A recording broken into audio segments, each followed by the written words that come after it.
Bueno, hoy vamos a hacer una charla con algunos suttas que son bastante profundos, ¿sí? La verdad que serían suttas para volver a leer quizás en un retiro de 10 días, pero como tenemos una charla hoy y mañana a las 4 de la tarde digamos, a lo largo de la jornada que tenemos de meditación, vamos a leer otro sutta que tiene relación con estos dos. Los sutras que vamos a leer hoy son cortos, pero son esos tipo esencia de perfume, ¿vieron? Chiquitos, pero muy potentes. Eh, y de lo que vamos a estar hablando en general, en tanto los sutras de hoy como en el sutta de mañana, tiene que ver con, por supuesto, el origen dependiente, ¿sí? Por favor, si alguien no entiende algo, pregúnteme, no se queden con la duda. ¿Sí? El origen dependiente es lo que descubre el Buda y las cuatro nobles verdades son una forma de exponer el origen dependiente, ¿sí? O sea, el origen dependiente es lo que descubren todos los Budas. Entonces vamos a estar observando eso y observando sobre todo la conciencia, la base de los sentidos, el contacto y cosas que depende de cada uno el grado de entendimiento que tenga, le irá pegando en la mente de distintas maneras, ¿sí? El primer sutta que vamos a leer es del Anguttara Nikaya, o sea, de los sermones agrupados numéricamente, 661, ¿sí? La colección 6, el número 61, que se llama Mahesutta, Mahesutta sería, que significa en el medio, ¿sí? Em, Perdón, sí, Fede, sí, no escucho, perdón, no escucho bien. ¿Te puedes acercar más al micrófono? Yo tengo en máximo. ¿ves el micrófono de abajo? Bueno. Le pregunté a los demás, a ver. ¿Los demás me escuchan bien? Sí. Sí. Bueno, voy a entonces comenzar con el sutta. Em,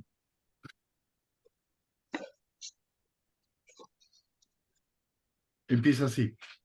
Así he oído, en una ocasión, el bienaventurado residía cerca de Varanasi, en el Parque de los Ciervos, en Isipatana. En esa ocasión, después del almuerzo, al retorno de la ronda de mendicancia, varios monjes antiguos se sentaron juntos en el pabellón y esta fue la conversación que surgió entre ellos. Amigos, esto fue dicho por el Buda en El camino hacia la costa lejana, en las preguntas de Mettey. Esto es un sutta, digamos, se está haciendo referencia a otro sutta. Y entonces dice así: el sabio que conoce ambos finales y no se atasca en el medio, yo declaro que es un gran hombre. Él ha escapado de la costurera.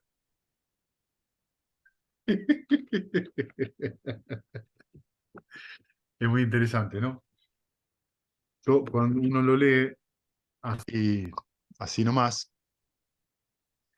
eh, espérenme un cachito, ahí va. Suena muy gracioso escaparse de una costurera, uno se le imagina que lo andan persiguiendo con unas tijeras por ahí para coserlo. Bien, pero ¿cuál es el primer final? ¿Cuál es el segundo? ¿Qué es el medio? ¿Y quién es la costurera? ¿Sí? Entonces ahora fíjense porque son varios monjes, creo que son 5, y van a ver que cada uno da una respuesta a estas 4 preguntas. Cuando esto fue dicho, uno de los monjes le dijo al resto: contacto es un final, el origen del contacto es el segundo final, la cesación del contacto es el medio y la avidez es la costurera, porque la avidez teje el renacer de este u otro estado de existencia. ¿Sí? Bueno, Vieron que acá se preguntan los monjes qué quiso decir el Buda, uno responde esto y uno puede decir, ah, muy bien, muy interesante, ¿qué quiere decir esto? Entonces, está diciendo que, fíjense que el sabio conoce ambos finales, ¿sí? ¿Qué significa ambos finales? Cuando cuando está esto, está hablando de la dualidad, ¿sí?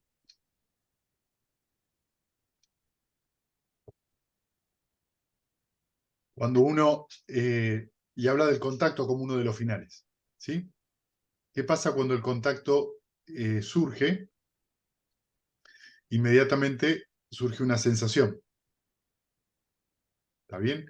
La sensación ya ocurre la dualidad, placentero y doloroso. Y ya tenemos, de alguna forma, cuando uno hace, esa es una forma de ver la dualidad. La otra forma de ver la dualidad, ¿qué es? Si yo hago mentalmente contacto con algo, ya existe una dualidad, que es sujeto y objeto. ¿Sí? Esto es muy importante porque entonces dice que el contacto es un final. El otro contacto, el otro final, es el origen del contacto. ¿Sí? ¿Cuál es el origen del contacto? Tenemos varias formas de ver esto. Por un lado, las 6 bases de los sentidos. ¿Sí? Tengo los 5 sentidos y la mente. Depende con qué haga contacto, de cuál de las bases va a surgir el contacto. ¿Qué es el medio? En este sentido, el medio es la cesación del contacto. Cuando cesa el contacto. Y la avidez es la costurera, porque la avidez es la que teje el renacer de este u otro estado de existencia. Entonces, ¿qué es la avidez? La avidez es, digamos, tanja, es en realidad, es lo que hace justamente que exista esta relación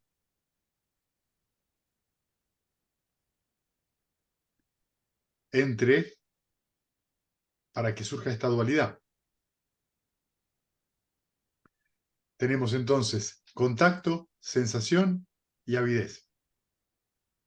Es una de las partes centrales del origen dependiente.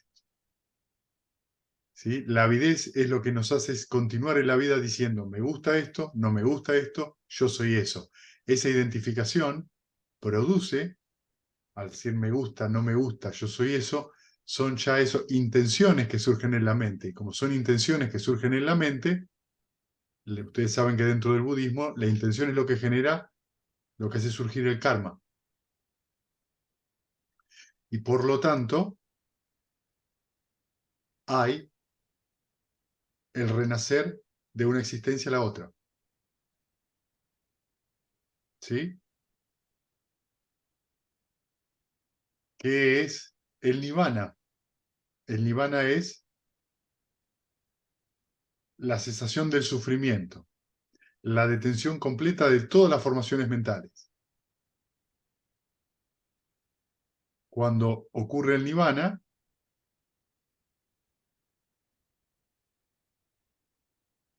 o sea, en la mente de un arahant ya no surge más el karma, porque ya no hay más identificación con nada. Entonces no hay más avidez. Entonces, si no hay más avidez, lo que va a ocurrir es que puede haber contacto, puede haber sensación, pero no hay avidez de acuerdo a lo que surge. En la mente no surge ni me gusta, ni no me gusta, ni yo soy eso.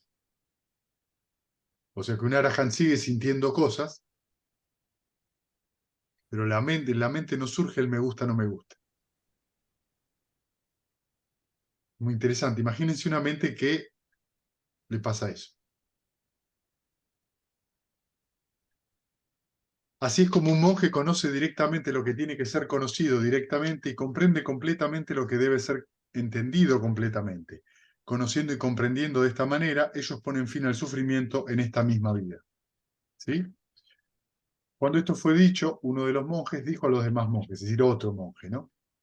El pasado es un final, amigos. El futuro es el segundo final. El presente es el medio. La avidez es la costurera. porque la avidez teje el renacer de este a otro estado de existencia. ¿Sí? Entonces, en un lugar tenemos el pasado, en otro lugar tenemos el futuro. El medio de eso es el presente. La avidez es lo que teje todo eso. ¿Sí? Yo era de una manera en el pasado. ¿Qué me pasará en el futuro? ¿Quién seré en el futuro? ¿Sí? ¿Qué tengo que hacer mañana a la mañana? ¿Qué tengo que hacer pasado mañana? Entonces, en un lugar, en un extremo, tenemos el pasado, en el otro extremo tenemos el futuro, en el medio está el presente, que en concreto es lo único que hay. Y lo que teje todo esto es la avidez. Es decir, me gusta ese pasado, no me gusta ese pasado, me gusta ese posible futuro, no me gusta, no me gusta este presente. O sea que fíjense que la avidez es siempre el alimento, es el combustible para que surja el sufrimiento, para que surja ¿qué? Dukkha, la insatisfacción. Para que la mente siempre de alguna manera no esté satisfecha aquí y ahora.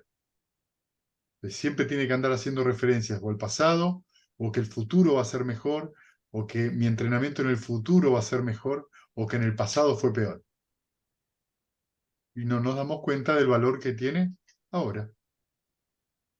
¿Cuándo hay que practicar? Ahora.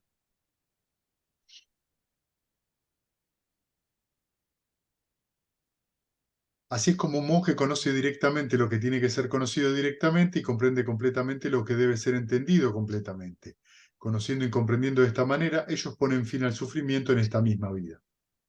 Cuando esto fue dicho, uno de los monjes dijo a los demás monjes, un tercero, ¿no?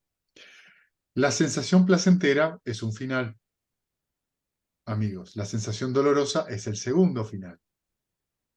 La sensación neutral es el medio y la avidez es la costurera, porque la avidez es la que teje el renacer de este u otro estado de existencia. ¿Sí? Entonces, una vez más, la sensación placentera, la sensación dolorosa y la sensación neutral. Podemos acá también tener varias posibilidades de leer esto. Por un lado, entonces nos encontramos con una sensación que es placentera, que puede ser mental o física, dolorosa, que puede ser mental o física, y ecuánime, que esa sería la otra lectura. ¿Sí?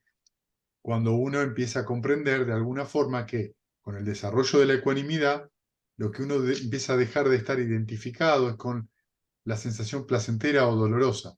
¿Por qué deja de estar identificado? Porque entiende y comprende que esas sensaciones de placer o de dolor surgen debido a ciertas condiciones y deja de intentar controlar esa sensación.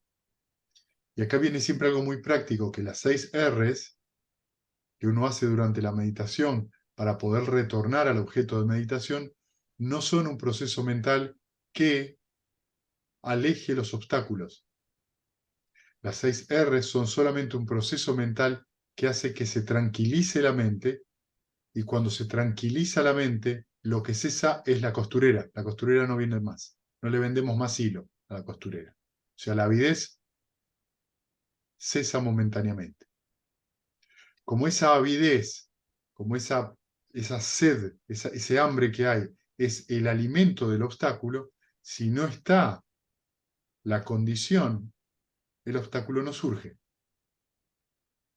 Por eso es muy importante que ustedes tengan en claro que cuando meditan y aplican las 6 R's, en el momento que ustedes reconocen la distracción y no piensan más en ella, es decir, no la alimentan pensando, y se relajan, lo que ustedes están haciendo en ese momento es sacar el enchufe. ¿Sí?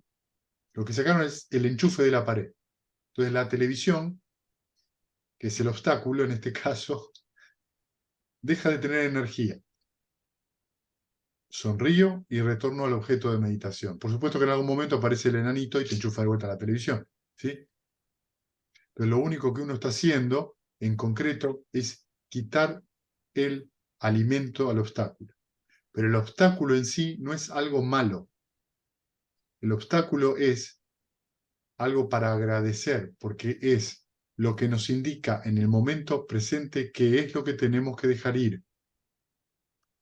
Ayer estábamos hablando, luego de la meditación de la mañana, algo muy interesante, que muchas veces pasa en la vida cotidiana, que no nos damos cuenta por qué nos sentimos mal. Tenemos una sensación de malestar mental y no sabemos a qué se debe. Entonces nos sentamos a meditar, estamos con el objeto de meditación y en algún momento surge un obstáculo. Fantástico, nos damos cuenta que podemos estar ansiosos y dejamos ir la ansiedad, podemos estar con pereza y letargo, podemos tener duda, podemos tener aversión o mala voluntad, podemos tener inquietud del deseo sensual de estar en otro lado. Entonces nos vamos a dar cuenta cuál es o qué es lo que tenemos que dejar. Cuando uno no se pelea con un obstáculo, al obstáculo ya no le interesa surgir. Porque uno se vuelve amigable con los obstáculos. Y los obstáculos son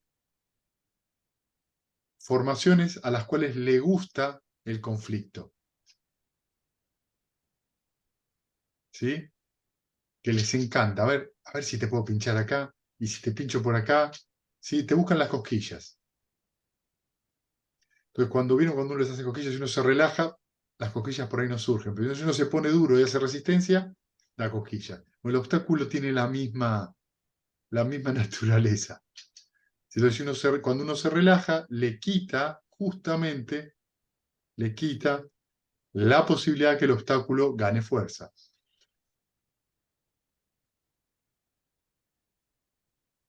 Así es como un monje conoce directamente lo que tiene que ser conocido directamente y comprende completamente lo que debe ser entendido completamente. Conociendo y comprendiendo de esta manera, ellos ponen fin al sufrimiento en esta vida. Entonces, cuando acá quiere decir que un monje o una persona conoce directamente, lo que tiene que ser conocido directamente es esto. Ustedes cuando se sientan a meditar, se están educando a ustedes mismos. Ustedes se están dando cuenta en ese momento que cuando ustedes se relajan y sienten ese alivio, están quitando la energía al obstáculo. Lo sienten y lo viven.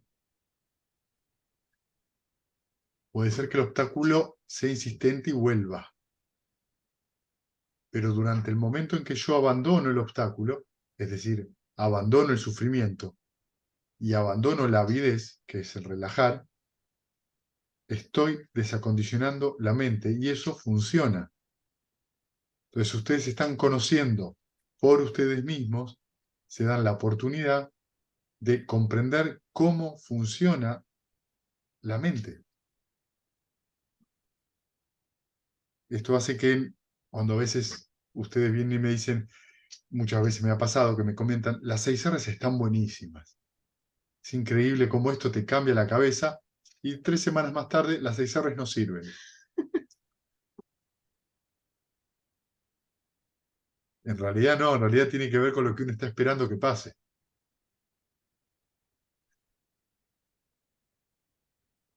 Cuando esto fue dicho, uno de los monjes dijo a los demás monjes, bueno, acá nos ponemos un poquito difíciles.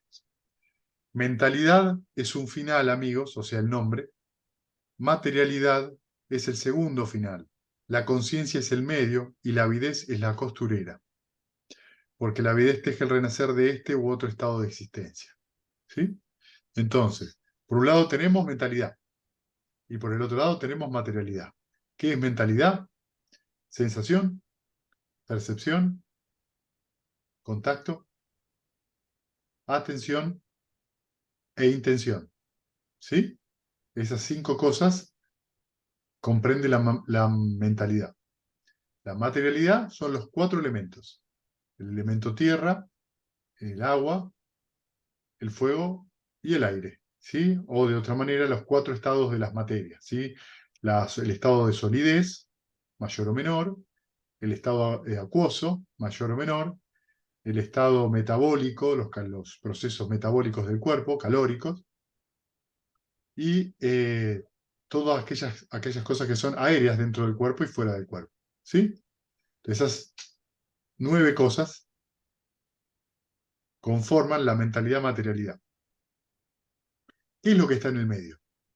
La conciencia. ¿Sí? ¿Qué es la conciencia? La conciencia no es ninguna conciencia cósmica gobernante de nada, ni ninguna entidad de ninguna índole. La conciencia es un proceso condicionado, ¿sí?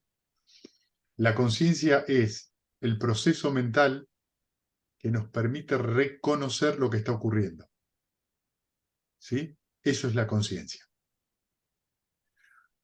Y acá tenemos varias cosas.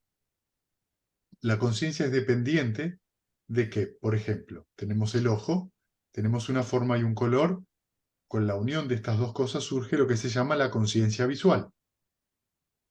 ¿Está bien? Entonces, ¿qué significa que surge la conciencia visual? Que surge el proceso que me hace creer a mí que yo estoy viendo. ¿Sí? Esto es lo mismo con cualquiera de los otros sentidos. El oído, el olfato, el gusto, el cuerpo y la mente.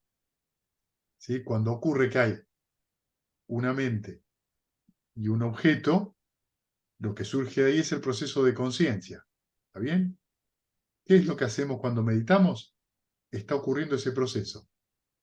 ¿Sí? Hay una mentalidad y hay un objeto mental. ¿Sí? ¿Qué significa? Hay una mentalidad, hay una sensación, una percepción, hay un contacto con ese objeto, hay una atención, que en este caso no es, no importa, en este caso es manasikara, no es sati, ¿sí? Y hay una intención de ir a ese objeto. El amor benevolente, por ejemplo. Cuando eso se produce, con la unión de esos dos, se produce la conciencia. Entonces, cuando meditamos, lo que está ocurriendo es un proceso de conciencia entre la mentalidad y el objeto mental, y la formación mental. Se produce la conciencia. Entonces, fíjense una cosa. La formación mental, en este caso sana, el amor benevolente, es lo que de alguna manera condiciona cómo va a ser ese proceso de conciencia.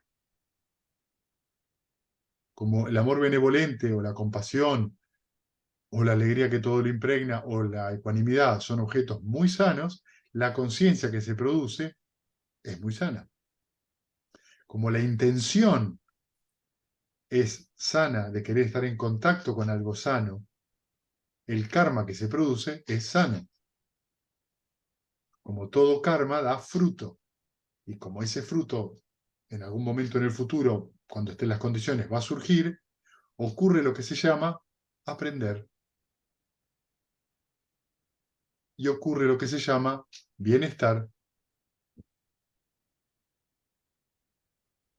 Cuando la mente está sobre un objeto insano, vamos a decir un obstáculo, o la ira, o la duda, o cualquiera, lo que fuera, se produce también un proceso de conciencia, que en este caso es una intención malsana, porque estoy con la mente sobre algo insano. Se produce karma, en este caso karma insano.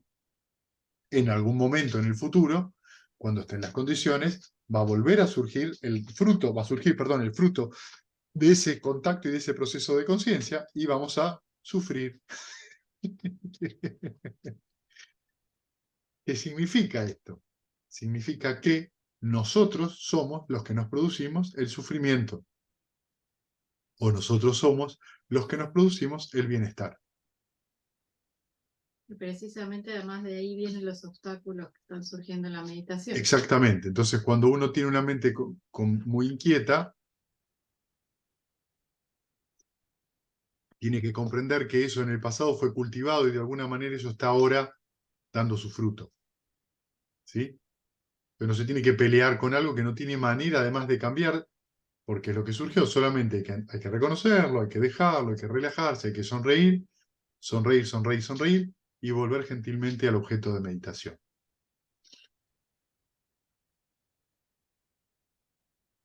Así es como una persona conoce directamente lo que tiene que ser conocido directamente y comprende lo que debe ser entendido completamente.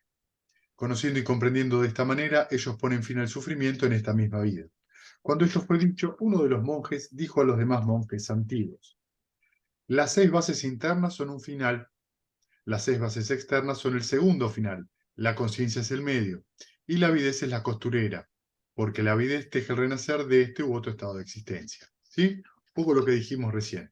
¿Cuál es la base interna? Ojo, oído, nariz, lengua o gusto, ¿sí? sentido táctil y la mente. ¿Cuál es la base externa? ¿Cuál es el otro final? Los objetos visuales, los sonidos, los olores, los gustos, los objetos táctiles y las formaciones mentales. ¿Qué es lo que está en el medio? La conciencia. ¿Sí? Porque debido a que se juntan esos dos, surge la conciencia en cada una de las bases de los sentidos. ¿Qué teje todo este engrudo que no para? La avidez. ¿Sí? La avidez es el combustible de ese proceso. Así es como una persona conoce directamente lo que tiene que ser conocido directamente y comprende completamente lo que debe ser entendido completamente. Conociendo y comprendiendo de esta manera, ellos ponen fin al sufrimiento en esta misma vida. Cuando esto fue dicho, uno de los monjes dijo a los demás monjes antiguos: identidad es un final. Esta es muy graciosa. Amigos, el origen de la identidad es el segundo final. La cesación de la identidad es el medio y la avidez es la costurera, porque la avidez es la que teje el renacer de este u otro estado de existencia. ¿Sí? Entonces, en un lado, ¿qué tenemos? La identidad. ¿Qué es la identidad? ¿Sí? Si hoy se quedan con ganas para describir qué es la identidad, pueden leer un poquitito el Majjhima Nikaya número 44, ¿sí? La pequeña serie de preguntas y respuestas, que ahí la Arahant Damadina les va a responder claramente qué es la identidad. ¿Sí? Lo que nosotros tenemos que entender con la identidad es que la identidad está directamente relacionado con todos los estados a los cuales uno se identifica como yo soy eso es mío, o esa es mi esencia. ¿Sí? Pero la identidad en sí mismo es solo un concepto. Y como tal, tiene un origen. ¿Qué significa? ¿Por qué acá en los suttas se los pone, tiene un origen? ¿Por qué van a ver que ustedes si los leen, siempre hay, cuando se lo coloca de manera condicionada, hay un origen y un final? Porque lo que les está diciendo es que es impermanente. Lo que les está diciendo es que no existe una identidad o una esencia o un alma o un espíritu que sea permanente, son simplemente conceptos.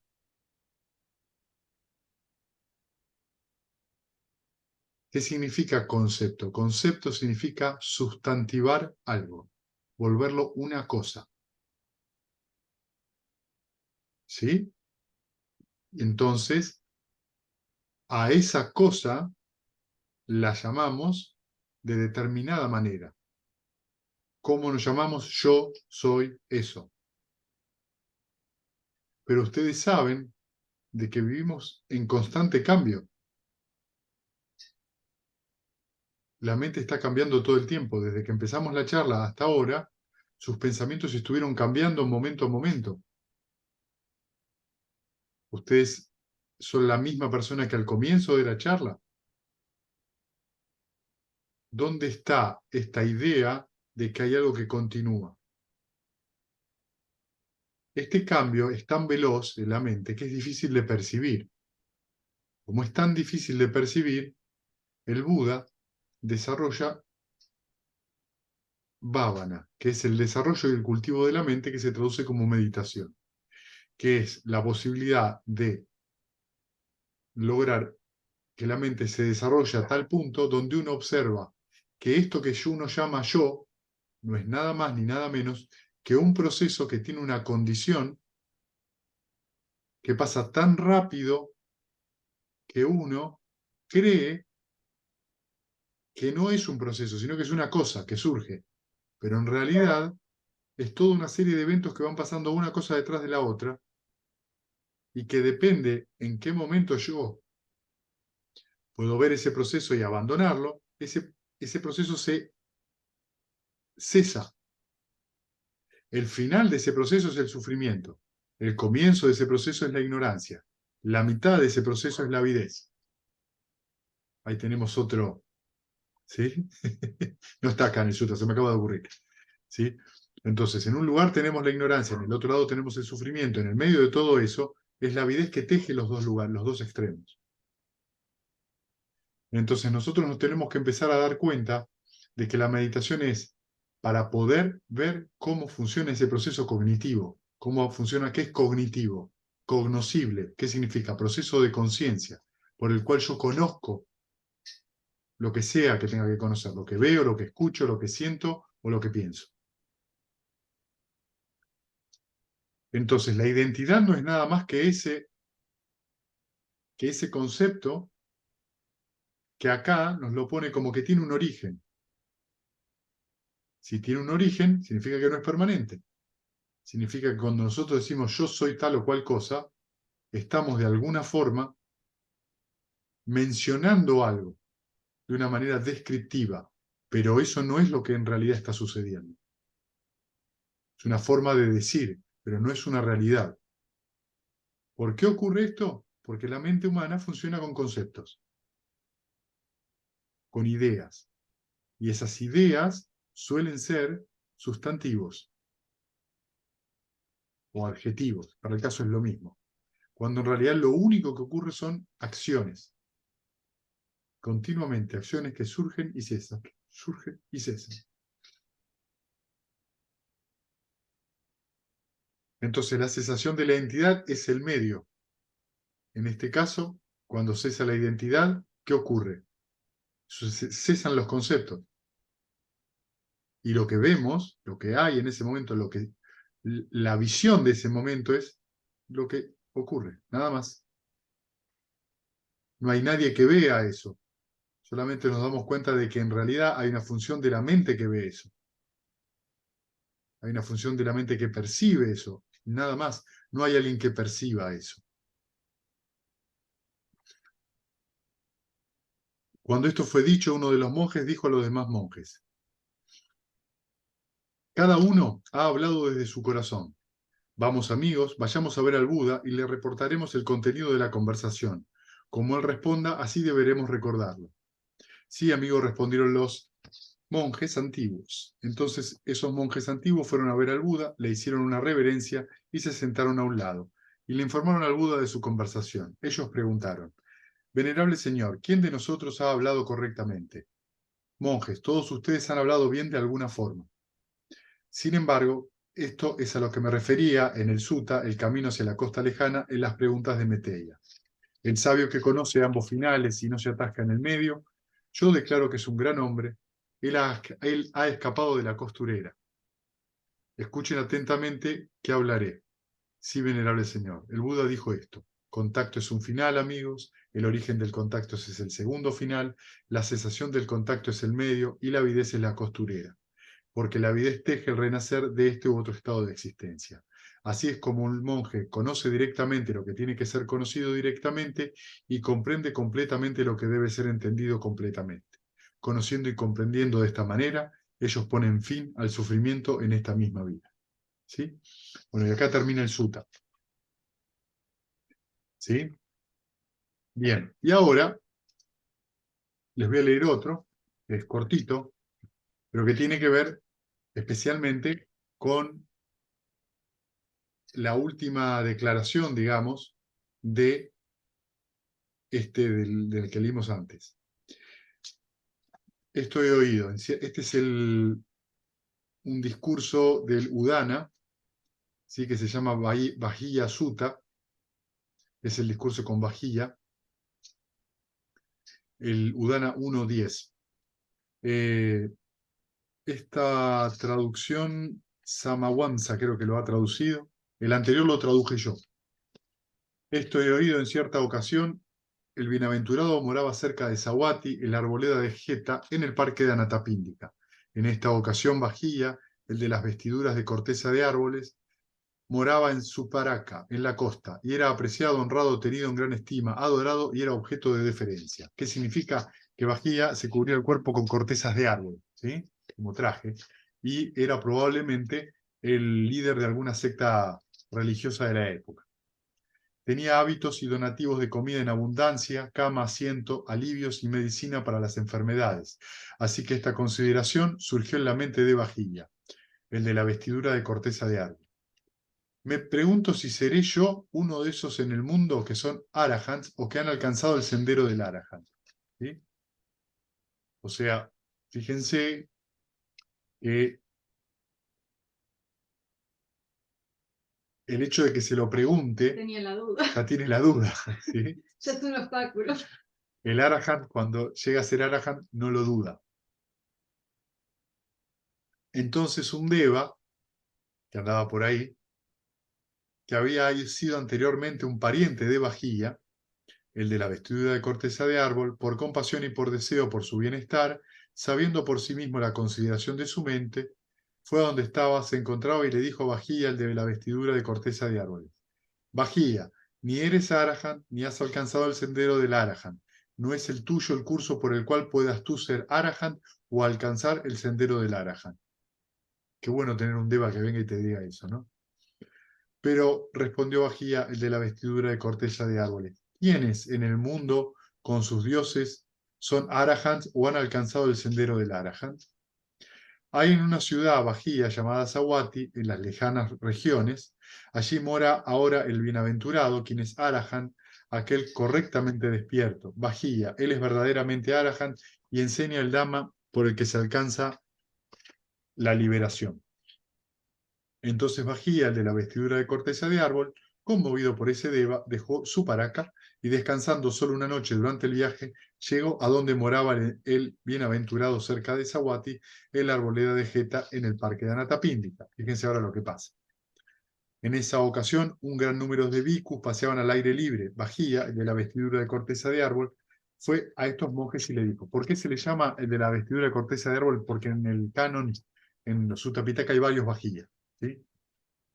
Señores, os ruego, ¿dónde está ahora el bienaventurado que es Arahant, aquel correctamente despierto? Deseo ver a ese Arahant, aquel correctamente despierto. El bienaventurado Bajía se ha ido por las casas para pedir comida. Enseguida Bajía, el de la vestidura de corteza de árbol, se dio media vuelta rápidamente, dejó la arboleda de Jeta y entró en Zawati, donde vio al ensalzado, al bienaventurado, perdón, estoy traduciendo, cambiando algunas palabras, andando por Zawati pidiendo comida. Con bella apariencia, un placer era contemplarlo, con los sentidos calmados, la mente tranquila, en perfecto logro de compostura por medio del control de la maestría, como un elefante perfectamente entrenado, amaestrado y alerta. ¿Sí? Fíjense cómo lo describe el Buda. Al verlo fue a él, se tendió con la cabeza en sus pies y le dijo al bienaventurado: Señor, que el bienaventurado me enseñe el Dhamma, que el bienhechor me enseñe el Dhamma, para que sea en mi provecho y para mi felicidad por mucho tiempo. El Buda estaba con la comida así, lo mira, ¿no? Y le dice: a estas palabras, el bienaventurado dijo Bajía, el de la vestidura de corteza de árbol: ha llegado en un momento inoportuno, Bajía. Hemos empezado a pedir la comida. Entonces, por segunda vez, Bajía, el de las vestiduras de corteza de árbol, dijo al bienaventurado: Señor, es difícil saber qué peligro hay para la duración de la vida del bienaventurado o para la mía. Dice: nos podemos morir en cualquier momento. Que el bienaventurado me enseñe el Dhamma, que el bienhechor me enseñe el Dhamma, para que sea en mi provecho y para mi felicidad por mucho tiempo. Por segunda vez el bienaventurado le dijo: ha llegado en un momento inoportuno, Bajía. Hemos empezado a pedir la comida. Aún por tercera vez, el de la vestidura de corteza de árbol le repite lo mismo, ¿no? Entonces, finalmente, el Buda le contesta, ¿no? Y ahora viene lo interesante. Entonces, Bajía, así has de entrenarte. En lo visto, solo hay el ver. En el oír, solo está el oír.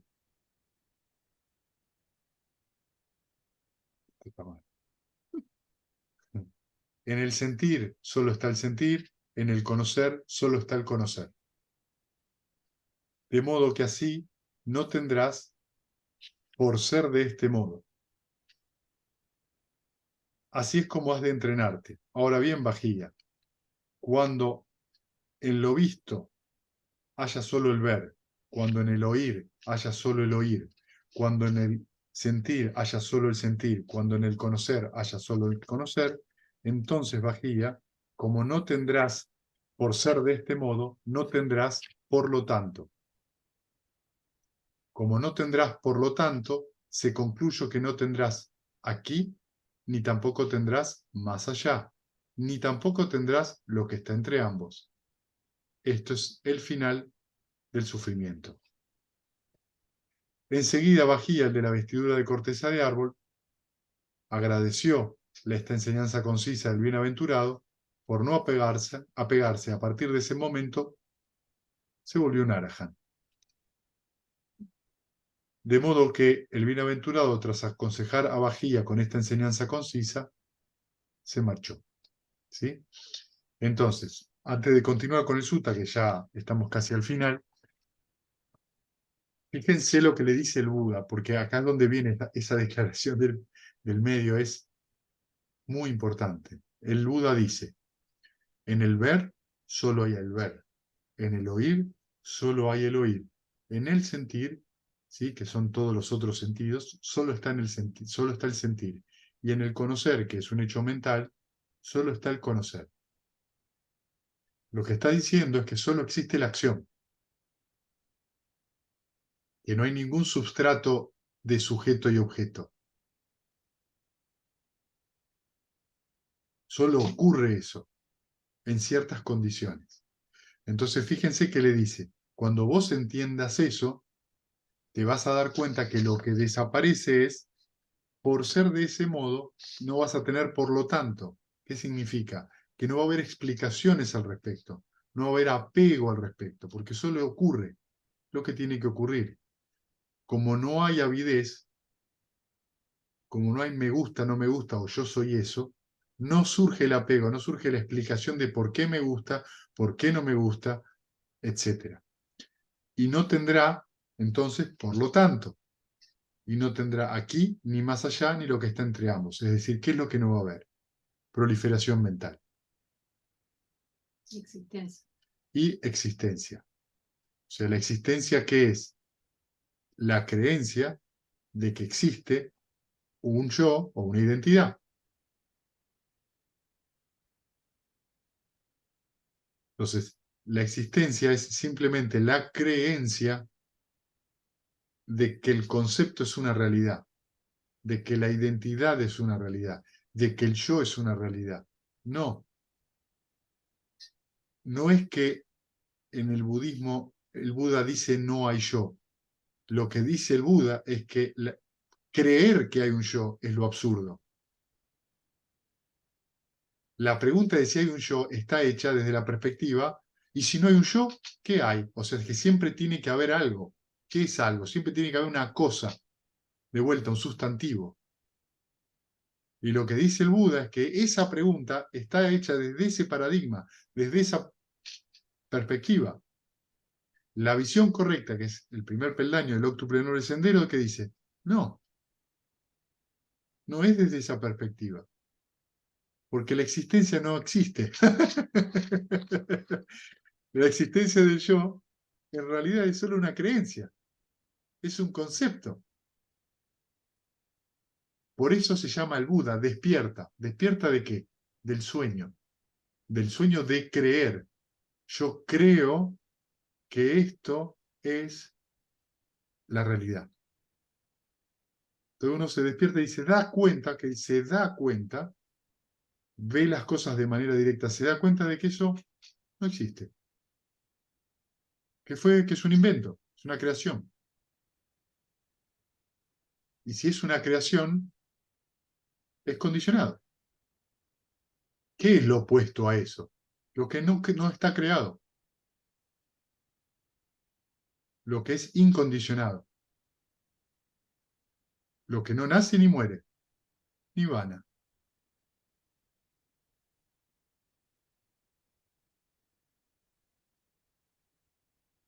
Poco después de que partiera el bienaventurado, un becerro atacó a Bahía, el de la vestidura de corteza de árbol, y lo mató. El bienaventurado, tras andar por Saguati mendigando comida, volvió de mendigar comida y después de comer, cuando dejaba la ciudad con un gran número de monjes, vio Bahía, el de la vestidura de corteza de árbol, cuya vida había quedado concluida. Al verlo dijo a los monjes, monjes, tomad el cuerpo de Bahía, el de la vestidura de corteza de árbol, traed una litera llevároslo, quemadlo y levantad un montículo. Sí, señor, respondieron esos monjes al bienaventurado, y tomaron el cuerpo, trajeron una litera, lo colocaron sobre ella y lo quemaron. Cuando hubieron levantado un montículo, fueron a donde estaba el bienaventurado, lo saludaron y se sentaron a un lado. Entonces, estando sentados a un lado, esos monjes dijeron al bienaventurado: Señor, el cuerpo de Bagía, el de la vestidura de corteza de árbol, ha sido quemado, se ha levantado un montículo. Os rogamos, Señor, ¿para dónde ha ido? ¿Cuál es el destino futuro? Un sabio monje será Bagía, el de la vestidura de corteza de árbol. Él se fue en acuerdo con el Dama y no me molestó en el asunto de la enseñanza del Dama. Bagía, el de la vestidura de corteza de árbol, ha logrado la liberación total. Enseguida el bienaventurado, viendo el significado de ellos, pronunció el siguiente verso: donde el agua, la tierra, el fuego, el aire no encuentran donde posarse, allí no brilla estrella alguna, no se muestra ningún sol. Allí no reluce ninguna luna y no se ve allí oscuridad. Cuando el sabio, el Brahman, por la sabiduría de su propio esfuerzo, ha penetrado en la verdad de la forma y de la no forma, del placer y del dolor, él está libre. ¿Sí? Entonces, fíjense qué está diciendo el Buda con este verso. Agua, tierra, fuego y aire, ¿sí? No encuentran dónde posarse. Es decir, los cuatro elementos, la materialidad, no tiene dónde posarse. No hay estrellas, no hay sol, no hay luna y tampoco hay oscuridad.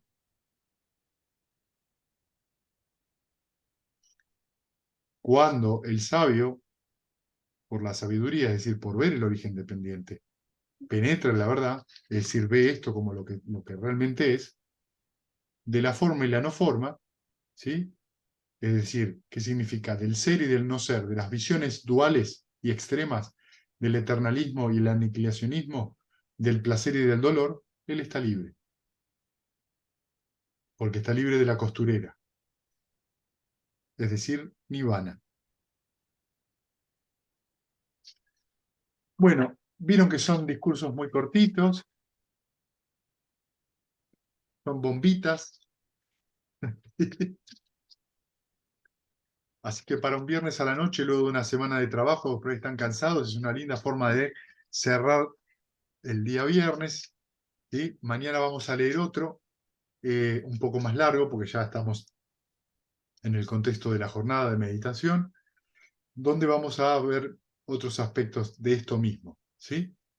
Así que ahora, preguntas que tengan, preguntas de la práctica de ustedes, preguntas sobre el budismo, preguntas de lo que ustedes quieran.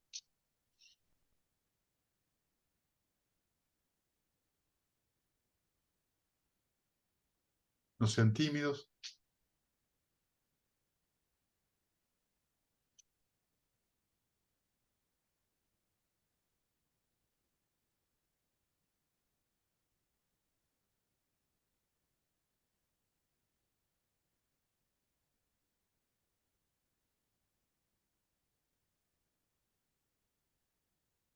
Fede, la explicación es el apego. Sí, la explicación de algo, la justificación de algo es el apego. En relación siempre a ese me gusta, no me gusta, o yo soy eso.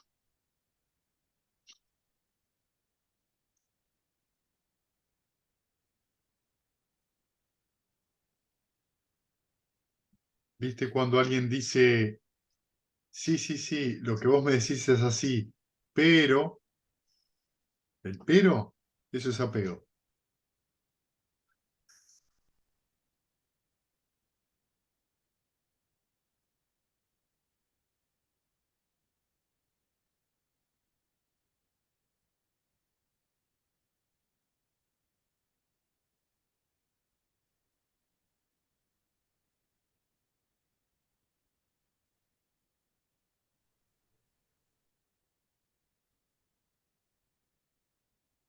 Bien, ¿alguna otra pregunta?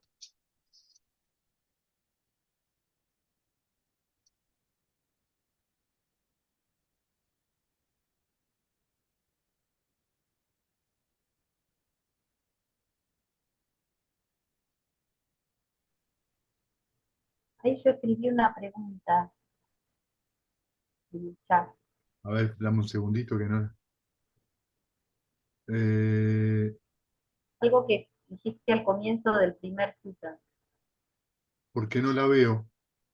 Ah, sobre esta idea de que el fin del contacto Sí, como medio, en relación al medio, eso no entendí.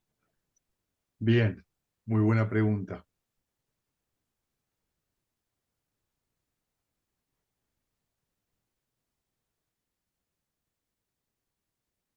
Nosotros tenemos, por un lado, el contacto, por otro lado tenemos el origen del contacto, ¿sí? Y por el otro lado tenemos la cesación del contacto, como el medio, ¿sí? El contacto es lo que surge, el contacto es lo que surge. Vos tenés, le doy un ejemplo práctico, el ojo, la forma, y de ahí surge la conciencia. ¿Está bien? Es el proceso de la conciencia. La conciencia visual. Es la conciencia de la visual, ¿sí? Eso es la unión de esos tres, da el contacto.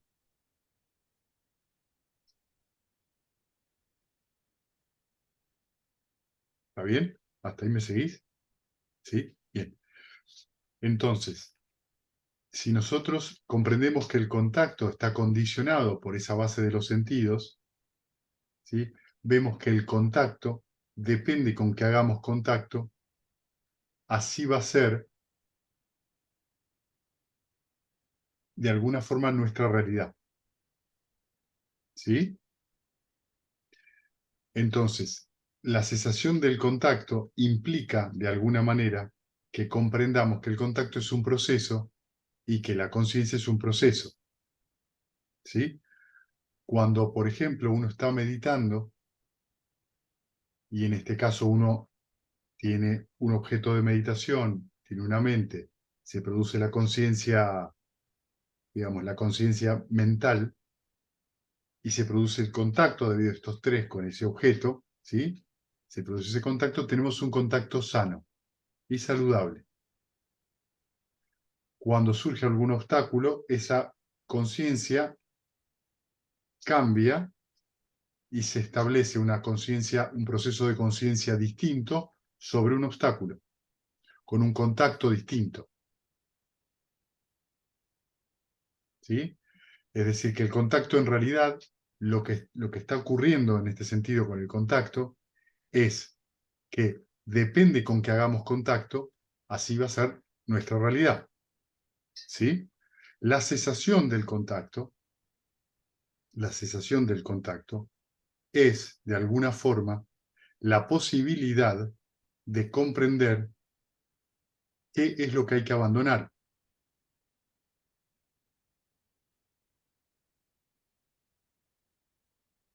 ¿Sí?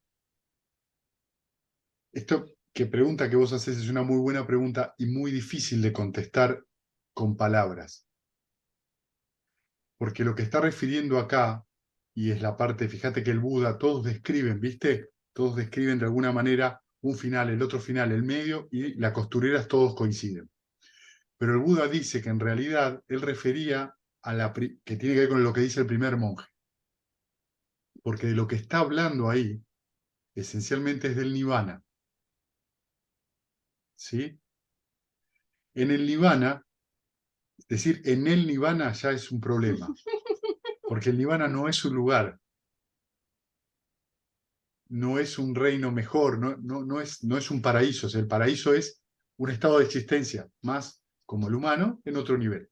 Pero el nirvana es justamente la cesación completa del sufrimiento. La sensación completa del sufrimiento es que lo que desaparece en realidad completamente es los 5 agregados. Los 5 agregados son el cuerpo, la materialidad, sensación, percepción, formaciones mentales y conciencia. Estos 5 agregados están reunidos, juntados por la costurera, los cosos de la costurera, la avidez. Cuando cesa la avidez y cesa la ignorancia, estos 5 agregados se disgregan. Por eso se llaman agregados. La disgregación de los 5 agregados es el nirvana. Pero esto que yo te estoy diciendo es simplemente una forma de hablar, ¿entendés? Porque yo hablo de los 5, te digo que los 5 agregados se disgregan y uno piensa en desaparezco. Pero no es verdad. Porque uno dice yo desaparezco porque dice yo desaparezco. Pero el yo en realidad es una idea. Nunca existió. Sin embargo, es debido a esa creencia que surge y que se renueva, porque tengo, debido a la creencia de Dios, que surge esa intención, es decir, el karma, El deseo de que existir. es el deseo de existir. Yo alimento esa creencia de que yo existo. Se alimenta porque las condiciones se autoalimentan. Una cosa muy complicada de explicar, ¿viste? Donde la explicación va hasta ese punto y no va más allá.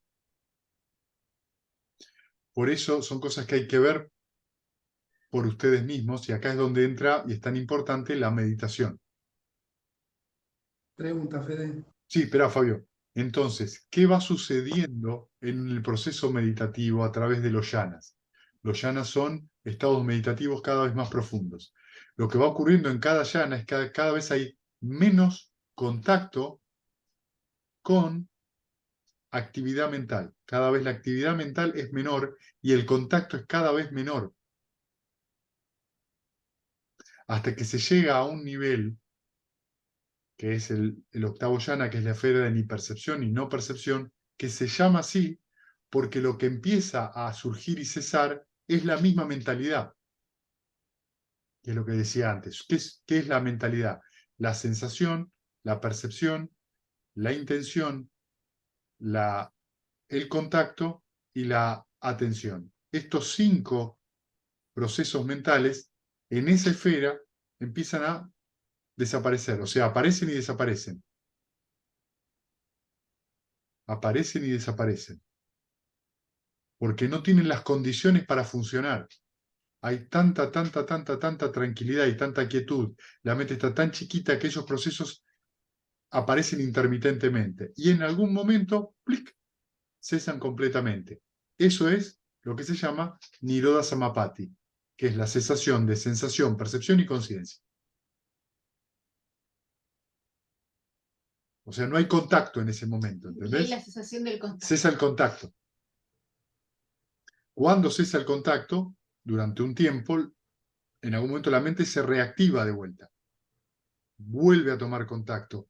Y se ven esas formaciones mentales, se ve ese proceso mental como lo que es un proceso mental. En ese momento ocurre el nirvana.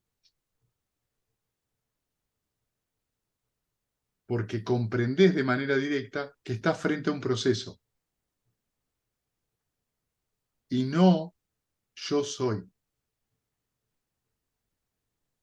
Pero también es algo que tiene que ver con la conciencia, en esta comprensión.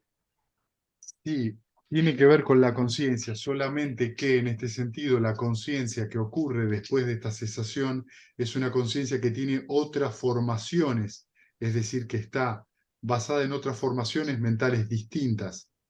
Entonces, cuando ocurre, digamos, ocurre el nirvana, la conciencia que surge de ahí es completamente diferente.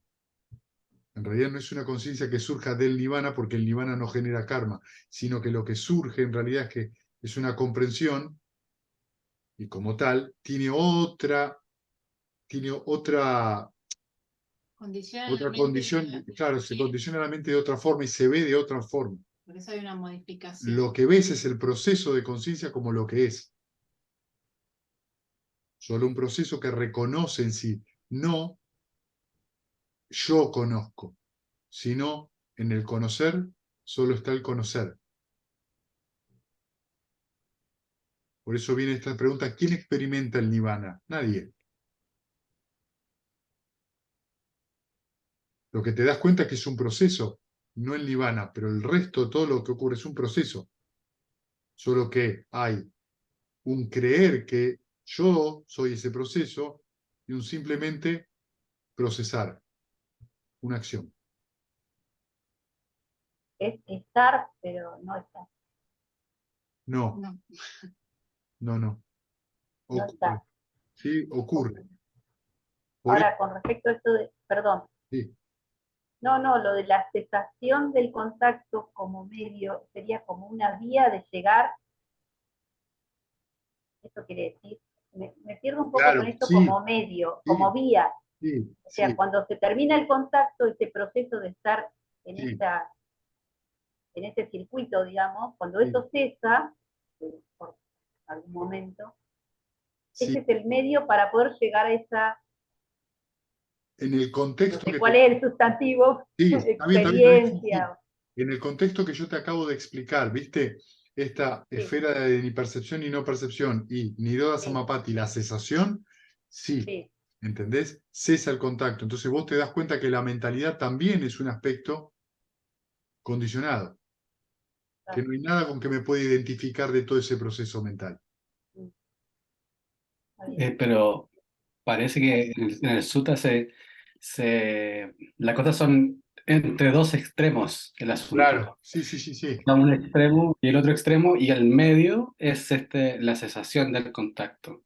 sí. Entonces, y se va refiriendo como a esta desembocar en un medio que va hacia allá, digamos, hacia ese cese. Claro, lo que pasa es que tenés esa lectura que vos decís, Adrián, y después tiene como varias lecturas, ¿viste? Por eso es muy Mm. interesante justamente cómo cada uno de los monjes lo ve.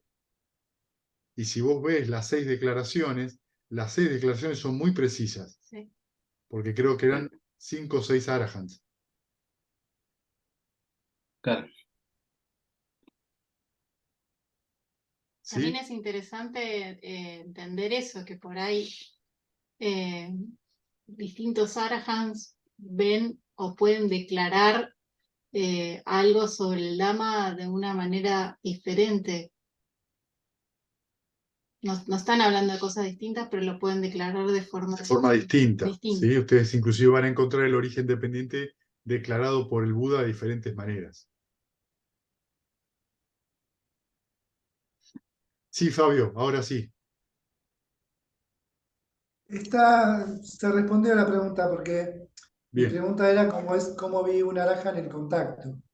Y esto precisamente como una experiencia directa de que es un proceso dependiente y que no hay una implicación claro. de una identidad. La mente del arahant llega hasta la sensación. Entonces nosotros Claro. tenemos ignorancia, porque hay una presunción de un yo, formaciones mentales, conciencia, 6 bases de los sentidos, contacto, sensación, avidez, apego, tendencia emocional habitual, nacimiento de la acción y sufrimiento. ¿Sí? Esos son los 12 eslabones. En el Claro. Arahant la ignorancia desaparece Y a su vez también de lo que hablaban recién. y también desaparece la avidez. En el proceso hay distintas comprensiones directas Sí, de esa cesación. sí, distintas formas de exponerla. Claro. Bien. Gracias, Fede. Bien, ¿alguien más tiene alguna pregunta?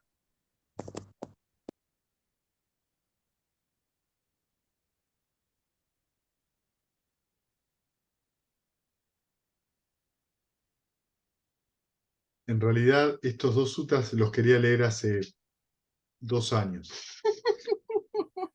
Y me tuve que, durante un rato largo, morderme los dedos para no leerlos. Son suttas complicados, ¿vieron? Son suttas muy profundos, expuestos de una manera muy simples, pero que tienen como muchas ramificaciones, o están tomando lo más profundo de la enseñanza del Buda.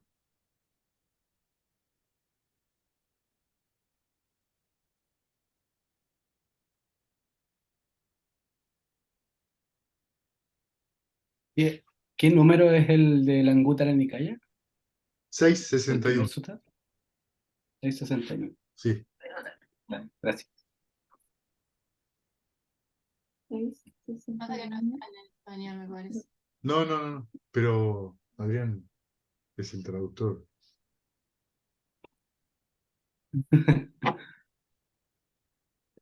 Bien, Lo que a mí me pareció que quizás no estuvo por ahí suficientemente especificado, pero estoy segura que mañana lo vas a explicar de punta a punta, es el tema de las conciencias. no me spoilees el trabajo, por favor. Cada cosa tiene su tiempo. Mañana, la segunda parte, no me spoileá los capítulos. No me dejás hacer Netflix. Escúchame. Sí, mañana vamos a Solo para nombrar. No, no, está bien, está bien. Mañana, en el Sutta de mañana, sí, mañana vamos a leer un poquito más de eso. En el Sutta justamente habla de eso. ¿Está bien? Habla de las conciencias, ¿sí? Digamos, acá lo que le preocupa a Maru es justamente el tema de que a veces está esta creencia de la conciencia cósmica. Hay una conciencia cósmica con la cual uno se unifica, por ejemplo, uno se fusiona. Esa es una visión por ahí del Vedanta, una visión del Advaita, una visión inclusive a veces del mismo cristianismo, ¿sí? Llámese conciencia, llámesele Dios, el nombre que uno se le quiera poner. Es muy importante que nos entendamos que cuando en el budismo se habla de conciencia, que la palabra en pali es viñana, siempre se está hablando, vi es dos, ñana es conocimiento, conocimiento doble, ¿sí? Esto es muy importante que lo entendamos. ¿Por qué? ¿Qué significa viñana, dos conocimientos? Que cuando yo hago un concepto de algo, dejo afuera todo el resto. Es decir, cuando la mente concibe mesa, sabe que no es la silla. Cuando la mente concibe cielo, sabe que no es la tierra. Entonces, cuando la mente concibe esto, sabe que no es aquello. Entonces se le llama viñana, se lo traduce como conciencia, porque justamente lo que se produce con eso es una conceptualización, se vuelve un sustantivo. Y esa idea, esa conciencia, lo que justamente se produce, lo que produce es una confusión, porque estamos solamente es una forma de hablar, pero es una, no es lo que está ocurriendo en realidad. Pues las conciencias están ligadas a las bases de los sentidos. En otras palabras, como yo conozco el mundo, como lo veo, como lo huelo, como lo escucho, como lo siento y como lo pienso, eso está condicionado por las formaciones mentales, por formaciones pasadas. Esto hace que si en esta reunión nosotros somos ahora 10 personas, vamos a ver que el color de la pared de atrás, para algunos será verde agua, para otros será, no sé, celeste clarito, qué sé yo qué es para cada uno. Eso es porque cada uno tiene un concepto diferente del color que está atrás. Eso es decir, que hay tantas opiniones como personas, porque la opinión es esencialmente un concepto. Y por eso el Buda dice que una de las cosas que uno se tiene que liberar para entrar en la corriente, para entrar en el primer nivel de santidad, es de las opiniones personales. Porque las opiniones personales están basadas en viñana, están basadas en un conocimiento que ya concibe si es esto o no es aquello. Y está esto relacionado, entonces es un proceso mental que se da a través de los 6 sentidos, por lo tanto no es nada cósmico. Como todo proceso está condicionado y es impermanente. Surge debido a ciertas condiciones y cesa debido a ciertas condiciones. Perdón, cuando hiciste referencia a la creación, a lo creado y lo no creado, Sí, tiene que ver con esto, claro, claro. porque es una, Sí, como sí, todo el arte es creación y todo, es como seguro. que a mí me está dando vuelta toda la cabeza con esto de Sí, sí. Todo arte tiene un concepto. Todo arte tiene un concepto. Todo artista se maneja desde los conceptos. Cuando hablamos de conceptos no estamos hablando de intelecto, ¿eh? Atención, no es solo intelecto. Acá se está hablando de algo que es mucho más amplio. Es muy importante esto. Y tiene aspectos muy básicos. Claro. Entonces, todo concepto surge y cesa. Y está de alguna manera relacionado por esa condición que lo hace surgir. El nirvana, justamente, es lo no creado, lo incondicionado, no tiene condiciones.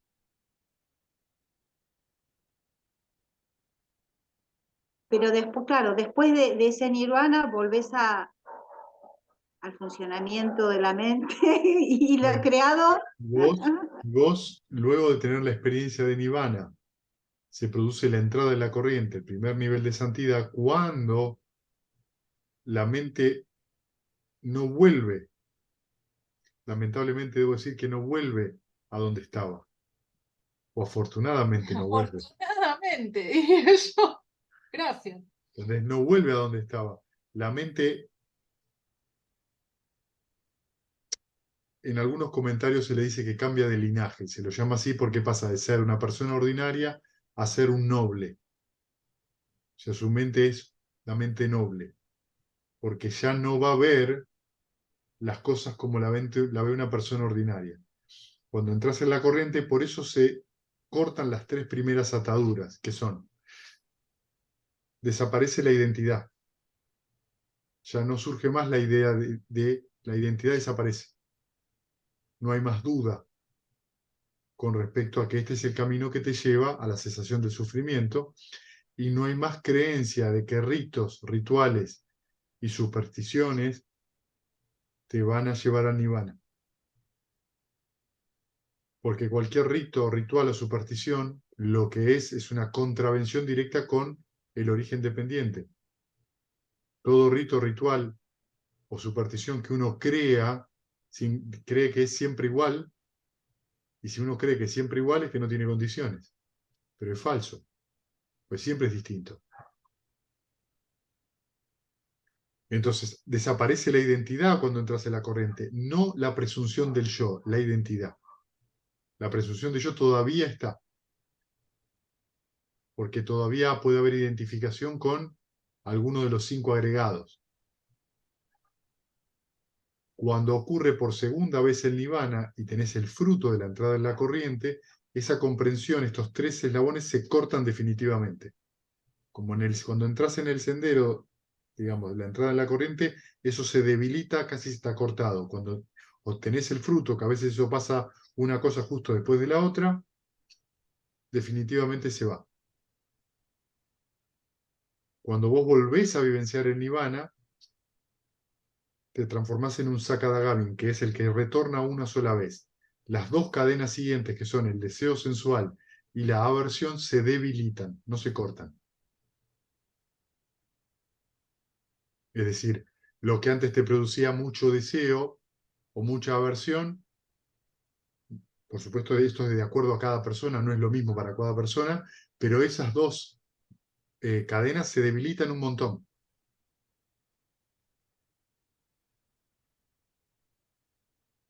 Luego viene el fruto de ese sendero, y si vivencias por 5ª vez el nirvana, ocurre que te transformas en un anagamin, que es el que ya no retorna al plano sensual. ¿Por qué? Porque corta la aversión y el deseo sensual.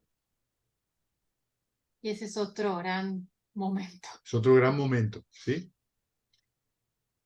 Y luego del anagamin está el arahant, que libera las 5 cadenas finales, que son los 5 grilletes superiores, que son la ansiedad y la preocupación, que por supuesto estamos hablando siempre de que en cada nivel de santidad todos los grilletes se aflojan un montón, ¿sí? Solamente que se libera completamente en el arahant la ansiedad, La pereza y el letargo también. O sea que son dos obstáculos con el cual uno se tiene que hacer muy amigo. El deseo de existencia en cualquier, digamos, de los estados meditativos, tanto de los materiales sutiles como los inmateriales. Y desaparece la ignorancia, completamente. Ahora bien,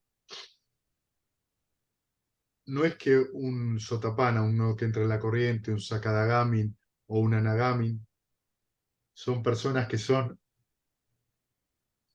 seres que flotan en el aire.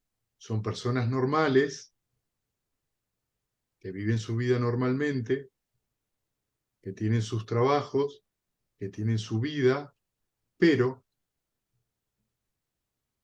viven la vida de otro modo. ¿Sí? O sea, hay una cosa de romantizar a esas personas, Completamente. que no es el caso.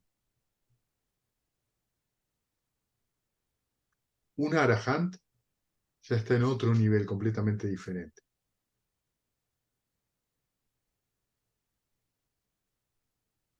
Entonces, una persona que entra en la corriente va a seguir teniendo problemas, solamente que va a tener pocos problemas, porque su identificación es muy poquita. Un Sakadagamin va a tener menos problemas, porque su comprensión es más profunda, su atención es más fuerte que la de un Sotapanna. Y un Anagamin va a tener todavía menos problemas, porque los problemas están ligados a los obstáculos. Pero, por ejemplo, un Anagamin todavía se va a preocupar, quizás, preocupar entre comillas, todavía va a haber algún movimiento en la mente por lo que tiene que hacer mañana. En un Arahant no hay eso, desaparece. No hay más mañana, no hay más futuro, no existe. Su mente está completamente en calma.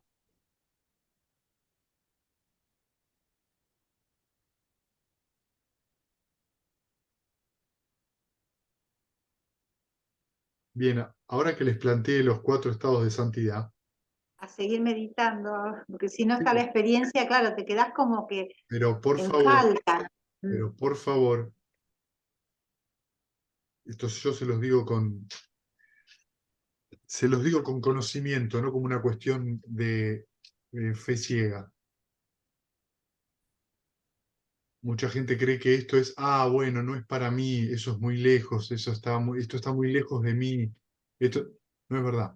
No le ocurre a personas especiales. Personas especiales no es verdad. No es así. Es verdad que hay que meditar bastante. Es verdad que hay que tener, sobre todo, determinación a practicar el camino, los preceptos, la meditación y la atención para que la sabiduría se haga más clara en la vida. Pero hay que estar determinado. Y entonces hay muchas posibilidades de que eso ocurra.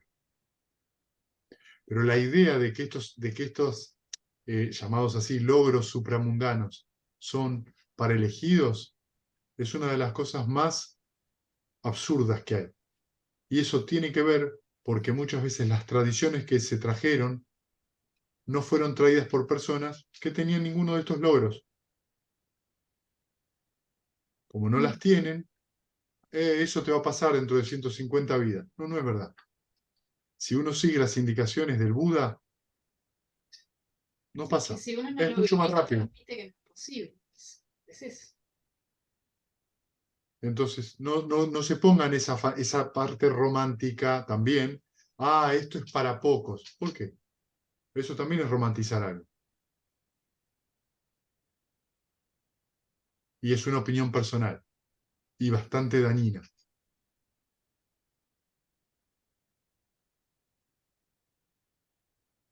Yo siempre digo, cuando estas cosas pasan, lean el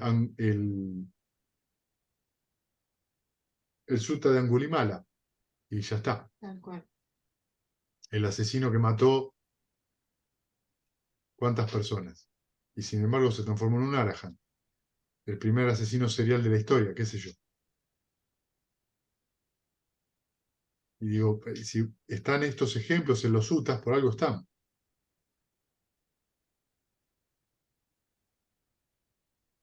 Bueno, ¿bien? ¿Alguna pregunta más?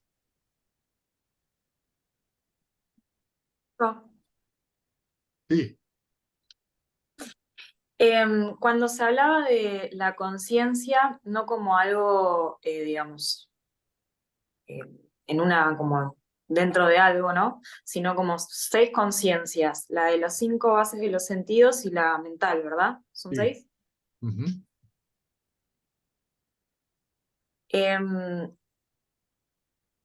Ese contacto que se genera, no me queda claro, mi pregunta es, ¿esas conciencias varían según la experiencia mental? O sea, la experiencia que uno tiene en la meditación a medida que va llegando a los yanas, porque esas conciencias se van transformando a medida que uno tiene esas experiencias cada vez más,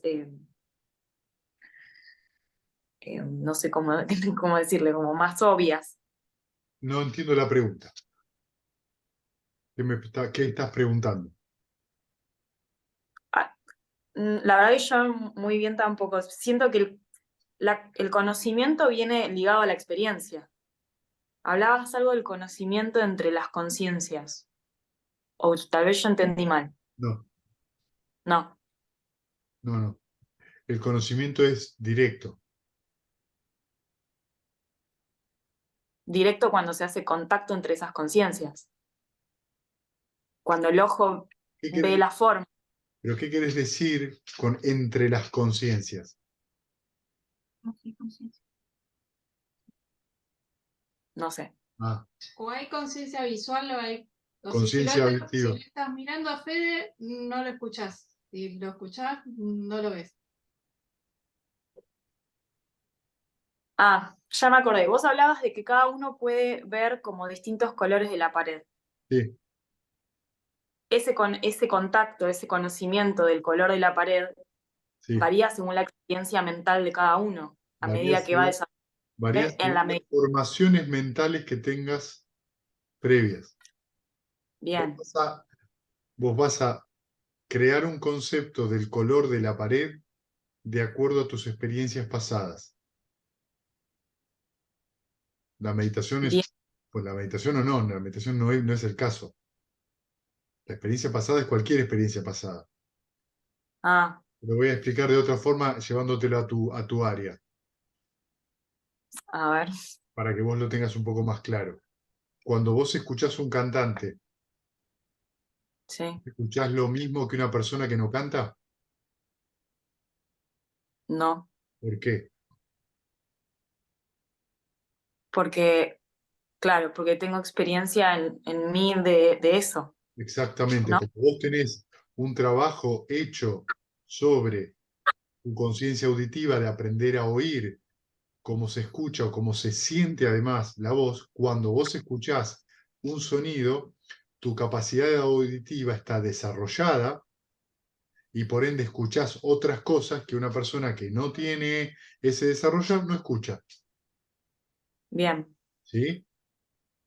Ujú. Entonces vos te vas dando cuenta de que un ámbito en este caso la conciencia auditiva, puede estar más desarrollado ese proceso que tu conciencia visual. Por ejemplo, para mí hay verde, rojo, amarillo, azul, naranja, el rosa ya lo miro con desconfianza, ponele el violeta, negro y blanco.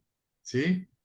Pero una persona Ujú. que hace artes visuales va a ver 10 tipos de rojos diferentes y, Como poco. y los va a ver. Y yo por ahí veo 2. Claro, ¿Entendés? Porque el proceso de conciencia visual fue desarrollado. bien.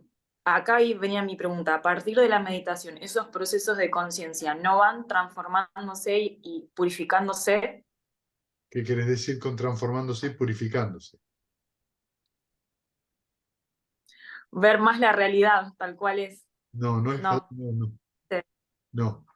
Lo que vos observás, y voy a parar acá porque si no se hace muy largo y estamos metiendo. Dejala para mañana esa pregunta, Ah, vale. que haga más acorde con lo que leemos mañana. Lo que vos entendés es que el proceso de conciencia es un proceso que refleja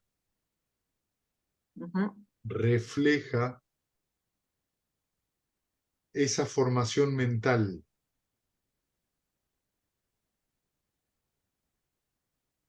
Es lo que hace que vos veas un rojo y yo vea otro rojo.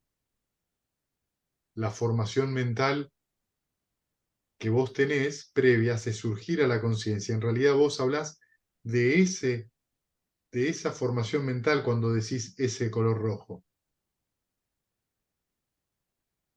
¿Me explico? No estás viendo el color rojo, vos estás viendo un color que debido a tu experiencia pasada le decís rojo carmesí y yo le digo rojo bermellón. Pero ninguno de Bien, ellos en realidad está viendo la realidad tal cual es, porque ese proceso de conciencia todavía está teñido por esas formaciones mentales que a su vez surgen debido a la ignorancia. Y basta. claro, para última. Y eso también pasa con lo que yo creo que soy yo. O sea, la presunción Absolutamente, del totalmente. yo. Bien. Esa pregunta está buena. No, la otra también, pero sí, sí, exacto. Cuando vos crees que yo soy impulsiva, yo soy pasional, yo soy esto, yo soy aquello, yo soy lo de más allá, son formaciones mentales que por ahí tienen que ver con cómo vos te ves o como tu mamá te dijo que eras o como tu papá te dijo que eras a lo largo de tu vida y vos crees que sos algo que no sos. Que lo único que hay es momento a momento, surgen condiciones que en realidad modifican esa acción continua, se modifica. Solo que como yo estoy tan tomado por esa conciencia, creo que yo soy así. Creo que soy un concepto. Absurdo. Esa Bien, conciencia son opiniones personales. Eh, Las opiniones personales son formaciones mentales. claro, las opiniones personales son formaciones mentales. Es un proceso que se puede retroalimentar. De hecho, la conciencia es un proceso de retroalimentación. Pero esa idea de cómo soy yo, de lo que soy yo Sí, soy impulsiva, eso es una opinión personal, totalmente. ¿o no? Sí, sí, sí. Ah, Sí. Bien, ¿está bien? Al final yo pensaba que iba a ser esas tipos de charlas que leo los sutras que me gustan a mí, nadie me pregunta nada y se quiere ir. No, estuvo buena. Se movió la disquera. Y el poema final de locos. Un Sí. poema, y bueno, sí, Oh, claro. Es del Buda, ¿viste? ¿Qué sé yo? Sí, sí. Bueno, muy bien, gente. Nos vemos mañana entre 7:30 y 8 menos cuarto. ¿Sí? Esperá, ya llego, ya llego, ya llego. Nada, recuerden traer algo para compartir, así al mediodía, almorzamos. Y ahora compartamos mérito para terminar, ¿sí? La charla. Que los que sufren Que sean sufren libre de sufrimiento, los los aterrorizados, aterrorizados intrépidos sean, que los afligidos que los afligidos se despojen de todo dolor y que todos los seres encuentren alivio. todos los seres Los compartan seres compartan este mérito que así hemos adquirido para el logro de todo tipo de felicidad. seres que habitan el Que espacio, habitan el espacio y la tierra, fascinadas devas y nagas de gran poder, de mérito. compartan este mérito nuestro y que por mucho tiempo protejan la dispensación de Buda. Sadhu, sadhu, sadhu. Bueno, gracias, gente. Gracias. Buenas noches, nos vemos mañana. Que vayan Buenas bien. noches. Chao. Chao, Maru. Chao a Gaby, me todos. encantó Chao, verte, chao. Gaby. gracias.